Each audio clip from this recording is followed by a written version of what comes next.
প্রিয় একাদশ শ্রেণীর ছাত্রছাত্রীরা, আজকে তোমাদের বাংলা শিল্প সাহিত্য সংস্কৃতি ইতিহাসের অন্তর্ভুক্ত সেমিস্টার 1-এর অন্যতম বিষয় প্রাচীন বাংলা সমাজ ও সাহিত্য থেকে তোমাদের আজকের এমসিকিউ প্রশ্নোত্তর লেখাবো। লেখো, বাংলা ভাষার জন্ম হয় যে ভাষা থেকে?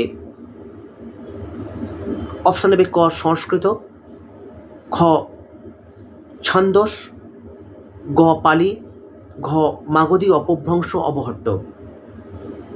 উত্তর হবে মাগধী অপভ্রংশ অবহট্ট। পরে প্রশ্ন লিখবে, পবনদূত কাব্যের লেখক হলেন? অপশান নেবে ক সন্ধ্যাকর নন্দী, খ গোবর্ধন আচার্য, গ অভিনন্দ, ঘ ধৈ। উত্তর হবে ধৈ। পরে প্রশ্ন লিখবে, বাংলাদেশের প্রথম বাঙালি সাহিত্যিকের নাম?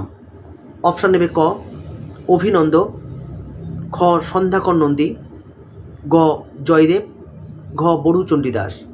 উত্তর হবে অভিনন্দ। এসব পরের প্রশ্নে লিখবে, জয়দেব রচিত কাব্যের নাম? অপশান নাও ক সুভাষিত রত্নকোষ, খ গীত গোবিন্দম, গ সদুক্তি কর্ণামৃত, ঘ গোবিন্দ বচন সমুচ্চয়। উত্তর হবে গীত গোবিন্দম। পরের প্রশ্ন লিখবে, হর্ষবর্ধনের সভাকবি ছিলেন? অপশান নেবে ক বাণভট্ট, খ গোবর্ধন আচার্য, ঘ অভিনন্দ, ঘ ধৈ। উত্তর হবে বাণভট্ট। চলে এসো পরের প্রশ্নে লিখবে, গোবর্ধন আচার্য রচিত কাব্যের নাম? অপশান নেবে ক রামচরিত, খ আর্যা সপ্তশতী, গ গাথা সপ্তশতী, ঘ সদুক্তি কর্ণামৃত। উত্তর হবে আর্যা সপ্তশতী। আর্যা সপ্তশতী। লিখবে পরের প্রশ্ন, চর্যাপদের পুঁথি আবিষ্কার করেন? অপশান নেবে ক হরপ্রসাদ শাস্ত্রী, খ সুনীতি কুমার চট্টোপাধ্যায়, গ শিবনাথ শাস্ত্রী, ঘ রাখালদাস বন্দ্যোপাধ্যায়। উত্তর হবে হরপ্রসাদ শাস্ত্রী। লেখো পরের প্রশ্নে চলে যাও। লেখো, চর্যাপদ আবিষ্কৃত হয় 1907 খ্রিস্টাব্দে, খ 1908 খ্রিস্টাব্দে, গ 1909 খ্রিস্টাব্দে, ঘ 1910 খ্রিস্টাব্দে। উত্তর হবে 1907 খ্রিস্টাব্দে। পরের প্রশ্ন লিখবে, চর্যাপদের পুঁথি প্রকাশিত হয়? অপশান নেবে ক 1907 খ্রিস্টাব্দে, খ 1910 খ্রিস্টাব্দে, গ 1916 খ্রিস্টাব্দে, ঘ 1920 খ্রিস্টাব্দে। উত্তর হবে 1916 খ্রিস্টাব্দে। পরের প্রশ্ন লেখো, চর্যাপদের কবিতাগুলি প্রধানত যে ছন্দে রচিত তা হল? ক দোহা, খ পাদাকুলক, গ ত্রিপদী, ঘ চারপাই। উত্তর হবে পাদাকুলক। চলে এসো পরের প্রশ্নে, গ্রন্থাগারে প্রকাশের সময় চর্যাপদের পদের সংখ্যা ছিল? অপশান নেবে ক 50, খ 46.5, গ 47.5, ঘ 42। উত্তর হবে 47.5। এসব পরের প্রশ্নে, চর্যাপদে কতজন কবির নাম পাওয়া যায়? অপশান নেবে ক 24 জন, খ 25 জন, গ 26 জন, ঘ 27 জন। উত্তর হবে 24 জন। পরের প্রশ্ন লিখবে, চর্যাপদে কোন পদকারের পদের সংখ্যা সর্বাধিক? অপশান নেবে ক ভূসুকুপাত, খ শান্তিপাত, ঘ লুইপাত, ঘ কাহ্নপাত। উত্তর হবে ঘ কাহ্নপাত। চলে এসো পরের প্রশ্নে।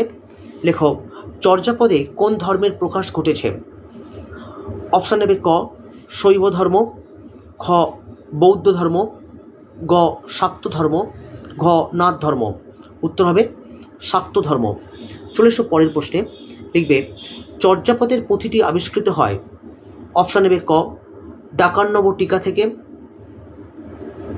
খ লিখবে বর্ধমানের রাজবাড়ি থেকে, গ লিখবে বাঁকুড়া জেলার কাঁকিল্লা গ্রাম থেকে, ঘ লিখবে নেপালের রাজদরবারের গ্রন্থাগার থেকে। উত্তর হবে নেপালের রাজদরবারের গ্রন্থাগার থেকে। পরের প্রশ্ন লিখবে চর্যাপদে ব্যবহৃত ভাষাকে বলা হয়, অপশান নেবে ক সন্ধ্যা ভাষা, খ সকাল ভাষা, গ বিকাল ভাষা, ঘ রাত্রি ভাষা। উত্তর হবে সন্ধ্যা ভাষা। চলে এসো পরের প্রশ্নে। চর্যাপদের সর্বাধিক সংখ্যক পদের রচয়িতার মোট পদের সংখ্যা হল, অপশান নেবে ক 12টি, খ 14টি, গ 16টি, ঘ 18টি। উত্তর হবে 12টি।